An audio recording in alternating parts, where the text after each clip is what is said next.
Well, state emergency officials met today to discuss the continued heat and drought conditions. Governor Scott Walker holding a briefing at the State Department of Military Affairs before a meeting to coordinate the disaster response. Cabinet secretaries, lawmakers, and stakeholders from farmers groups are all contributing to the response. And before that meeting, the governor toured the damage in parts of southern Wisconsin. Political reporter Jessica Arp was there and tells us more about what the state may be planning and what the farmers say they need. Well, the governor says a statewide declaration of drought as well as asking the federal government for help are just the first steps. Farmers say help cannot come soon enough.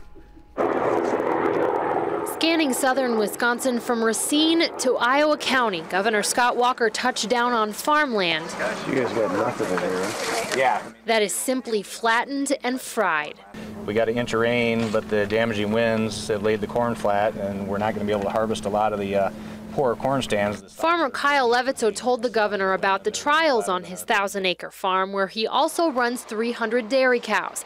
He says all parts of his operation are suffering. Well, we're way behind on hay production for the summer because of the lack of rain, which is our main source of feed for the milk cows. And then couple that with the heat, the effect on the production of the cows, we're down about 10 to 15% production from earlier this spring, and we won't be recovering that anytime soon. To help farmers, the governor says the state is considering opening up public lands or highway right-of-ways for harvest, making low-interest loans available to farmers, or even looking to partners in Minnesota or Canada for available feed. We're going to look at just about every option out there, knowing that there's no one thing that's the magic cure-all, but the more options we give our farmers to react to this, the better off we can be. Will any of it help Levitzo, who estimates he'll have to spend at least $1,000 a cow on feed for the winter? It'll help the low interest was, but you still, even if it's 0% interest, you still got to be able to pay it back. At this rate, it could be tough, with the farm's future looking awfully dark. It's a lot of emotional distress to see what, to know what we're going to go through this winter.